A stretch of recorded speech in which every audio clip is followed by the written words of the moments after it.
So at the expense of dating this video almost immediately, Kingdom Hearts 3 comes out next month in less than 40 days. Now, this is a game that people have been waiting for 10 years?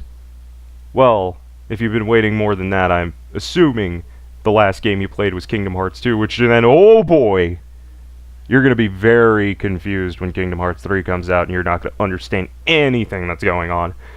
Now, I don't want this video to be some sort of story explanation, because there are already plenty of videos all over YouTube that go into much more depth than I ever could. Now, I just wanted to go through, and ramble on and on about why I like Kingdom Hearts so much and why it's my second favorite video game franchise ever made. It's just, something I felt like doing for the occasion, because, game that people have been waiting almost a decade for is coming out, and I'm very excited. I've never been this excited for a video game before, so now I'm just going to get into it. Why do I like Kingdom Hearts so much? Is it because of the gameplay, the extremely convoluted story that I've been following for a very long time? It's a combination of these things, honestly. I love the gameplay for Kingdom Hearts. Even Kingdom Hearts 1, which honestly feels kinda dated. It's why I every so often compare Kingdom Hearts 1 to Devil May Cry 1, because it was the first game of its kind, and, they didn't really know what they were doing at the time, so I can't really fault Kingdom Hearts 1 for that. Kingdom Hearts' narrative, when it first started, was very lighthearted, about a kid with the giant key who meets Disney characters and beats a big bad guy who wants the darkness from Kingdom Hearts for himself, to empower himself. But as time goes on, the games kinda get dark, if I dare say. Like the complete and utter existential crisis that is Roxas's very existence. This could have been the other way around. Huh? Or what happens to all three of the main characters from Birth by Sleep. Yeah, this stuff kinda gets really dark in some areas. In fact, what happens to Aqua is one of the darkest things I've ever seen happen to a video game character. In an attempt to try and save her friend who is being possessed by the main antagonist of the franchise, after she beats him, they're both being completely consumed by the darkness and sent to the realm of darkness. And she uses the last of her strength to save his body, at the very least. So there's hope that he will somehow break free of his possession. Now, after this happens, she falls into the realm of darkness, where she stays there, slowly going insane, over the course of 12 years. It's pretty fucked. And also, since Aqua is a cute girl and this is a Japanese video game, the passage of time in the realm of darkness, at least physically, has no effect. Which is why in Kingdom Hearts 3, it looks like she hasn't aged a day, despite being in the realm of darkness for 12 years.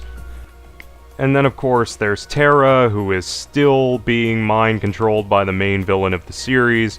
There's Ventus, who has been in a coma for 12 years in Castle Oblivion, and just like Aqua, for some reason he has not aged a day. Apparently Castle Oblivion has the same non-aging properties that the Realm of Darkness has. Then there's Xion, who dies and is completely erased from everyone's memory. Yeah, a lot of characters in Kingdom Hearts just don't get very good deals. And of course, if the trailers that Tetsuya Nomura has been dropping every other week are to be believed, it looks like there's going to be another major character death in Kingdom Hearts 3. This one looks like it's permanent, too. So, I can't wait for that. I can't wait for that shitstorm on the internet. That's gonna be great. But even with all that, Kingdom Hearts never really seems to lose its sense of wonder and adventure, mainly because of its main character, Sora, who, for lack of a better term, is extremely naive and dense. Very, very dense. He's not very smart. But that's part of the reason why people like Sora so much. He has this whole never give up attitude, even in a story that has a scope that's much bigger than him or his friends. It involves all the worlds. Now, in terms of gameplay, once again, as I said before, Kingdom Hearts 1 is kind of dated in terms of its gameplay and level design, but this gets fixed in the later titles, especially Kingdom Hearts 2, which is one of my favorite games ever made, and what I believe to be the best action RPG ever made, because it's just so goddamn good. The controls were so tight, you have so many options in what you can do. It's just a fantastic game. It's one of the best ever made, and it deserves being considered one of the greatest PS2 games of all time. It is just that fucking good. Though, if you do play it, I do highly recommend you play on either Proud or Critical mode, because the standard difficulty has balancing issues that make Sora a lot stronger than he should be. Like, you know when people say Kingdom Hearts 2 is sort of button mashy, they're usually talking about the standard difficulty, because you're just so strong in standard mode that you don't really have to do anything else. You don't have to do anything cognitive or anything special for any of the fights in the game, which is why I highly recommend you play on one of the higher difficulties. And then, of course, in the other Kingdom Hearts games, they do change up the gameplay quite a bit, such as in Chain of Memories that has this really odd card-based battle system that I don't really like. And then Birth by Sleep adds the command deck, which I actually do really like, and I just, really love how you could combine moves together to create new moves, and sometimes you can accidentally make a move that is way stronger than what you should have at that point in time, like Mega Flare. It's just so good. And, of course, Dream Drop Distance added something a bit more controversial. They added the Dream Eaters, which are kind of Tamagotchis that you have to take care of and pet and play games with in order to unlock abilities that you're kind of gonna need, like Leaf Bracer, Once More, Second Chance, that will stop you from dying horribly and often. So, yeah. You could tell that they were experimenting with newer systems in a lot of the later Kingdom Hearts games.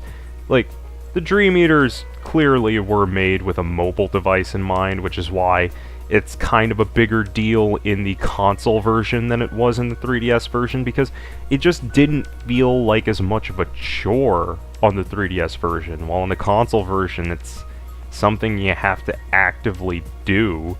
It clearly looks like in Kingdom Hearts 3 they're basically mixing the Kingdom Hearts 2 combat with all the best aspects of the other games that have come out since then, such as shot blocks from Birth by Sleep, and the flow motion from Dream Drop Distance, which is basically extreme parkour. I basically made this shitty video to try and, get people who either really didn't care much to try and get into Kingdom Hearts, or people who were like, Disney characters are so stupid! Get these people to at least try and get into it. At least, play it before you shit on it.